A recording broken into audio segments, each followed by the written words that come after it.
যে আল্লাহর নবী সাল্লাল্লাহু আলাইহি ওয়াসাল্লামকে আমাদের মতো মানুষ নাস্তিক ব্লগাররা বলার আগে আমাদের মতো কিছু সংখ্যক আলেমরা বলেছে। নাস্তিকদের পথকে উন্মোচিত করে দিয়েছে কিছু নামদারি আলেমরা। সুতরাং নাস্তিক ব্লগারদের চাইতে আমাদের কাছে এরা আরো মারাত্মক।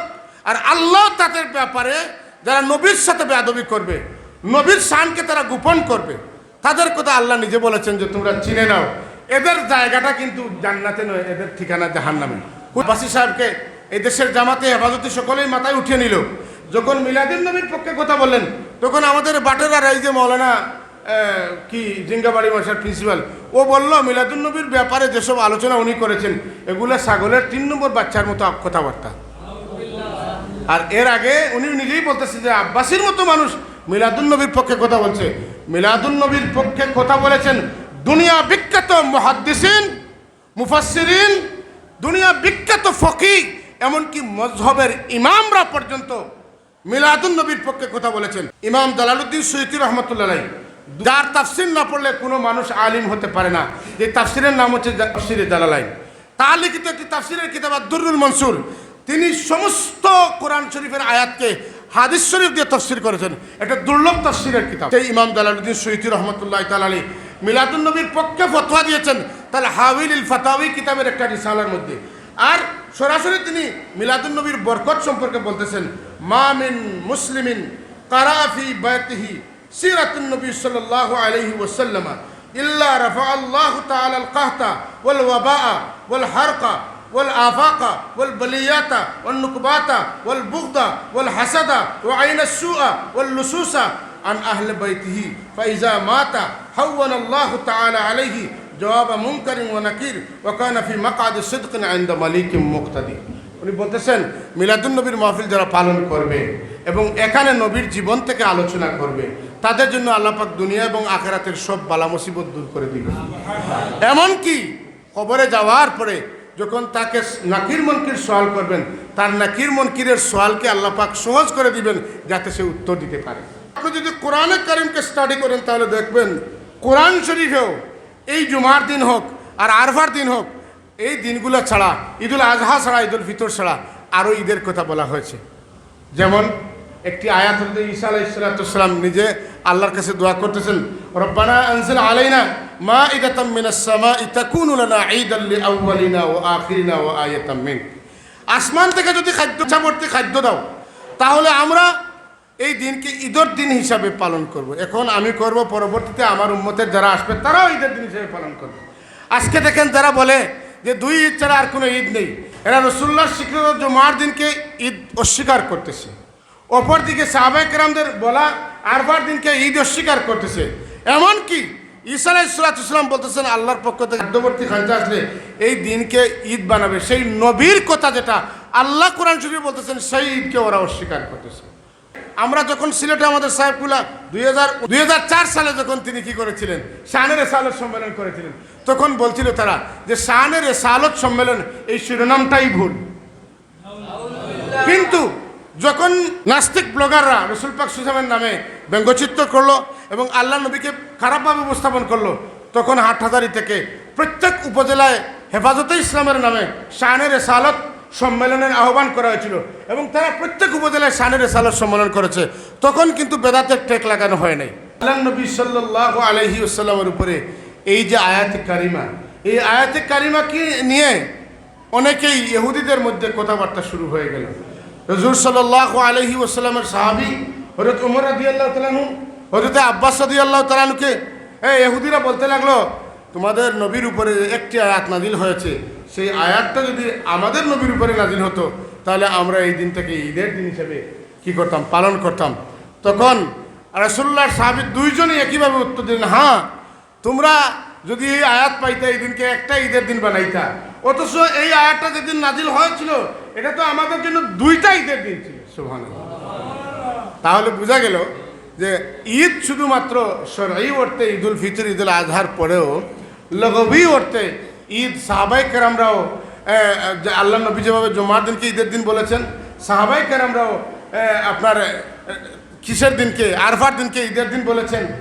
আর রাসূলুল্লাহ সাল্লাল্লাহু আলাইহি ওয়াসাল্লামের শরীয়তের যে দুই ঈদ, এই দুটো ঈদুল আযহা ঈদুল ফিতর, তাহলে রাসূল পাক সাল্লাল্লাহু আলাইহি ওয়াসাল্লামের মুখ থেকে নয়, বরং আপনি যদি কোরআনে কারিমকে স্টাডি করেন তাহলে দেখবেন কোরআন শরীফেও এই জুমার দিন হোক আর আরফার দিন হোক, এই দিনগুলো ছাড়া, ঈদুল আযহা ছাড়া, ঈদুল ফিতর ছাড়া আরও ঈদের কথা বলা হয়েছে। যেমন একটি আয়াত হতে ঈসা আলাইহিস সালাম নিজে আল্লাহর কাছে দোয়া করতেছেন, রব্বানা আনজিল আলাইনা মাইদাতাম মিনাস সামাই তাকুনু লানা ঈদাল লিআউয়ালিনা ওয়া আখিরিনা ওয়া আয়াতাম মিন। আসমান থেকে যদি খাঞ্চাভর্তি খাদ্য দাও তাহলে আমরা এই দিনকে ঈদের দিন হিসাবে পালন করব। এখন আমি করব, পরবর্তীতে আমার উম্মতের যারা আসবে তারাও ঈদের দিন হিসাবে পালন করবে। আজকে দেখেন যারা বলে যে দুই ঈদ ছাড়া আর কোনো ঈদ নেই, এরা রাসূলুল্লাহর স্বীকৃত জুমার দিনকে ঈদ অস্বীকার করতেছে। অপরদিকে সাহাবায়ে কেরামদের বলা আরফার দিনকে ঈদ অস্বীকার করতেছে। এমনকি ঈসা আলাইহিস সালাম বলতেছেন আল্লাহর পক্ষ থেকে খাদ্যবর্তী খাঞ্চা আসলে এই দিনকে ঈদ বানাবে। সেই নবীর কথা যেটা আল্লাহ কোরআন শরীফে বলতেছেন সেই ঈদকে ওরা অস্বীকার করতেছে। মূলত আসলে আমার কথা শেষের দিকে নিয়ে যাচ্ছি, অনেক মেহমানরা এসেছেন, কথা বলবেন, যে মূল বিষয়টা হচ্ছে রাসূলুল্লাহ সাল্লাল্লাহু আলাইহি ওয়াসাল্লামের শানে যখন আমরা কিছু বলি তখন একগুলো মানুষ, তাদের কিন্তু একদল মানুষ, একটা ফিরকা, যাদের আবির্ভাব কিন্তু এই নতুন করে 2023 সালে হয় নাই, আবার 1900 খ্রিস্টাব্দ হয় নাই, 1800 খ্রিস্টাব্দ হয় নাই, এদের কিন্তু জন্ম হয়েছে আল্লাহর রাসূল সাল্লাল্লাহু আলাইহি ওয়াসাল্লাম পৃথিবীতে থাকা অবস্থায়। তাদের মিশন ছিল আমরা রাসূলুল্লাহর উম্মত সাথে রাসূল পাক সাল্লাল্লাহু আলাইহি ওয়াসাল্লামের উম্মতদের ইমানের জড় খাটব। আর এটা শুরু হয়েছিল কিসের মাধ্যমে? আল্লাহর নবীর সাথে বেয়াদবির মাধ্যমে। এই আল্লাহর নবীর সাথে বেয়াদবি করতে করতে যারা এখন পর্যন্ত সেই বেয়াদবদের উত্তরসূরি যারা আছে, তারাই আল্লাহর নবীর শান মানের কোনো মাহফিল শুনলে এটার সাথে বেদাতের টেক লাগাইতে চায়, এটার সাথে হারামের টেক লাগাইতে চায়, এটার সাথে শিরকের টেক লাগাইতে চায়। আর নিজের বাপদাদার জন্য যদি খুশি করে, হ্যাঁ, আব্দুল ওয়াহাব নজদি, মোহাম্মদ ইবনে আব্দুল ওয়াহাব নজদির সেই জন্মদিবস পালন করা হচ্ছে, আমার কাছে সেই রেকর্ডটা আছে। সেই দিবসে তারা কি করতেছে, ওই যে মরসিয়া গাইতেছে আরবি ভাষায়, আর তার কাছে অন্যান্য শায়েখরা কিন্তু তাদের শায়েখের জন্য কান্নাকাটি করতেছে, আহারে আজকে তো আমাদের শায়েখ নাই। কথা বুঝতেছেন না?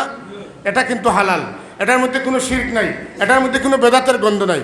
কিন্তু আপনি আল্লাহর রাসূলের নাম সহকারে, আমরা যখন সিলেটে আমাদের সাহেবগুলা 2004 সালে যখন তিনি কি করেছিলেন, শানের রেসালত সম্মেলন করেছিলেন, তখন বলছিল তারা যে শানের রেসালত সম্মেলন এই শিরোনামটাই ভুল।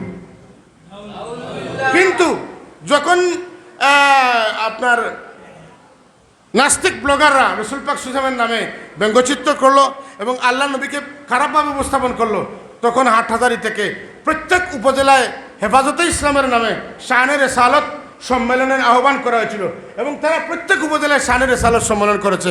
তখন কিন্তু বেদাতের টেক লাগানো হয় নাই। আমি একটা কথা বলবো, আমি যদি ভুল করি আমি ক্ষমা চেয়ে নিব, যদি সত্য বলি তাহলে আপনারা একটু স্টাডি করবেন যে আল্লাহর নবী সাল্লাল্লাহু আলাইহি ওয়াসাল্লামকে আমাদের মতো মানুষ, নাস্তিক ব্লগাররা বলার আগে আমাদের মতো কিছু সংখ্যক আলেমরা বলেছে। নাস্তিকদের পথকে উন্মোচিত করে দিয়েছে কিছু নামদারি আলেমরা। সুতরাং নাস্তিক ব্লগারদের চাইতে আমাদের কাছে এরা আরো মারাত্মক। আর আল্লাহ তাদের ব্যাপারে যারা নবীর সাথে বেয়াদবি করবে, নবীর শানকে তারা গোপন করবে, তাদের কথা আল্লাহ নিজে বলেছেন যে তোমরা চিনে নাও, এদের জায়গাটা কিন্তু জান্নাতে নয়, এদের ঠিকানা জাহান্নামে। কোথায় বলেছেন? ওমান ইউশাকিকির রাসূলা মিন বাদি মা তাবায়্যানা লাহুল হুদা। হেদায়েতের সকল সুবুল, সকল তরিকা, সকল রোড তাদের সামনে স্পষ্ট হওয়া সত্ত্বেও নবীর উপরে কিন্তু তাদের অন্তরটা ভালো থাকবে না। আর কি? ওয়াত্তাবি গায়রা সাবিলিল মুমিনিন। আবু বকর, ওমর, উসমান, আলী থেকে শুরু করে ওলামায়ে হক যারা আছে, তারা যে পথে চলবে তারা কিন্তু সেই পথে না গিয়ে উল্টো একটা পথ বের করবে। এই যে 72 দল, তাদের ঠিকানা কোথায়? আল্লাহ নিজে বলতেছেন নুওয়াল্লিহি মা তাওয়াল্লা।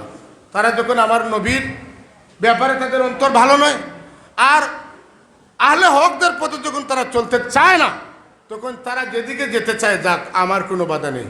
তবে আমি যেটা বলবো ওয়ানুসলিহি জাহান্নাম, আমি তাদের জন্য জাহান্নামকে উত্তপ্ত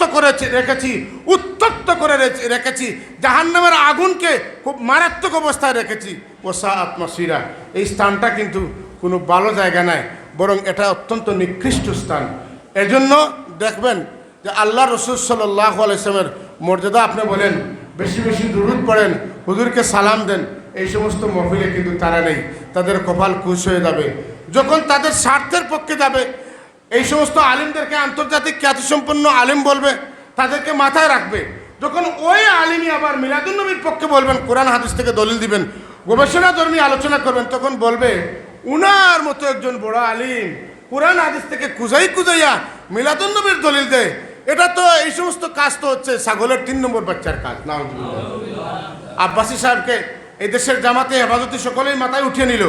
যখন মিলাদুন্নবীর পক্ষে কথা বললেন, তখন আমাদের বাটেরার এই যে মৌলানা কি জিঙ্গাবাড়ি মাসার প্রিন্সিপাল, ও বলল মিলাদুন্নবীর ব্যাপারে যেসব আলোচনা উনি করেছেন এগুলো ছাগলের 3 নম্বর বাচ্চার মতো কথাবার্তা। আর এর আগে উনি নিজেই বলতেছে যে আব্বাসীর মতো মানুষ মিলাদুন্নবীর পক্ষে কথা বলছে। মিলাদুন্নবীর পক্ষে কথা বলেছেন দুনিয়া বিখ্যাত মুহাদ্দিসিন, মুফাসসিরিন, দুনিয়া বিখ্যাত ফকিহ, এমনকি মযহবের ইমামরা পর্যন্ত মিলাদুন্নবীর পক্ষে কথা বলেছেন।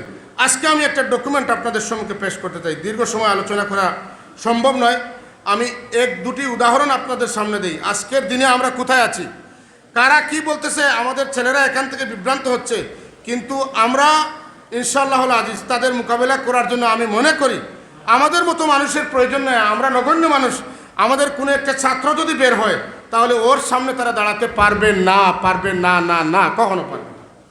ইমাম জালালউদ্দিন সুয়ুতী রহমতুল্লাহ আলাইহি, 5 মিনিটের ভিতরে আমি কথা শেষ করব। ইমাম জালালউদ্দিন সুয়ুতী, যার তাফসির না পড়লে কোনো মানুষ আলিম হতে পারে না। যে তাফসিরের নাম হচ্ছে তাফসিরে জালালাইন।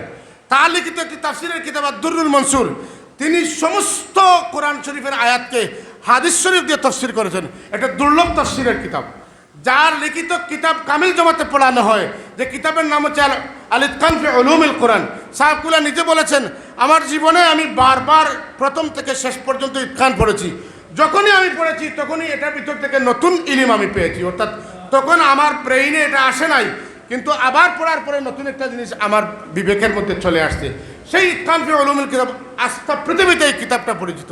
সেই ইমাম জালালউদ্দিন সুয়ুতী রহমতুল্লাহি তাআলা আলাইহি মিলাদুন্নবীর পক্ষে ফতোয়া দিয়েছেন তাহলে হাওয়াইল ফাতাওয়ি কিতাবের একটা রিসালার মধ্যে। আর সরাসরি তিনি মিলাদুন্নবীর বরকত সম্পর্কে বলতেছেন, মা মিন মুসলিমিন কারা ফি বাইতিহি সিরাতুন নবী সাল্লাল্লাহু আলাইহি ওয়াসাল্লাম ইল্লা রাফাআল্লাহু তাআলা আল কাহতা ওয়াল ওয়াবাআ ওয়াল হারকা والآفاق والبليات والنكبات والبغض والحسد وعين السوء واللصوص عن أهل بيته فإذا مات هون الله تعالى عليه جواب منكر ونكير وكان في مقعد صدق عند مليك مقتدر। উনি বলতেছেন মিলাদুন্নবীর মাহফিল যারা পালন করবে এবং এখানে নবীর জীবন থেকে আলোচনা করবে, তাদের জন্য আল্লাহ পাক দুনিয়া এবং আখিরাতের সব বালা মুসিবত দূর করে দিবেন। এমনকি কবরে যাওয়ার পরে যখন তাকে নাকির মুনকির সওয়াল করবেন, তার নাকির মুনকিরের সওয়ালকে আল্লাহ পাক সহজ করে দিবেন যাতে সে উত্তর দিতে পারে।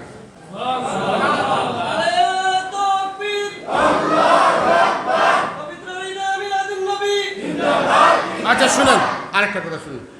ওয়াকাল আল ইমাম আশ-শাফিঈ রাহমাতুল্লাহ আলাইহি, ইমাম শাফিঈ নিজে বলতেছেন, যিনি মাযহাবের ইমাম, মসজিদের ইমাম নয়, হরমাইন শরীফের ইমাম নয়, গোটা পৃথিবীর মানুষ চিনে উনি কোন মর্যাদার লোক। তিনি নিজে বলতেছেন যে মান জামা আলী মাউলিদিন নবী সাল্লাল্লাহু আলাইহি ওয়াসাল্লাম আহবাবান, যে ব্যক্তি মিলাদ শরীফের জন্য তার বন্ধু বান্ধবকে জমা করে, ও হাইয়া তাআমান, এবং তাদের জন্য খানা পাকায়, খানি প্রস্তুত করে, ও আখলা মাকানান, এবং তাদেরকে বসার জন্য জায়গা খালি করে বসার স্থান করে দেয়, হ্যাঁ, ও আম্মা ইহসানান, এবং সাধারণভাবে এদের প্রতি দয়া পরবশ হয়, ওয়াসারা সাবাবাল লিফরহি বাসাতিল্লাহি ইয়াউমাল কিয়ামাতি মা'আস সিদ্দিকিন ওয়াশ শুহাদা ওয়াস সালিহিন ওয়া ইয়াকুনু ফি জান্নাতিন নাঈম। যারা এই কাজ করবে আল্লাহর নবীর আগমনের খুশিতে, কিয়ামতের দিন আল্লাহ পাক তাদেরকে নবী, রসুল, সিদ্দিকিন, শুহাদাদের সাথে, নেককারদের সাথে তাদেরকে আল্লাহ পাক জান্নাতে নাঈমে স্থান করে দিবেন। সুবহানাল্লাহ।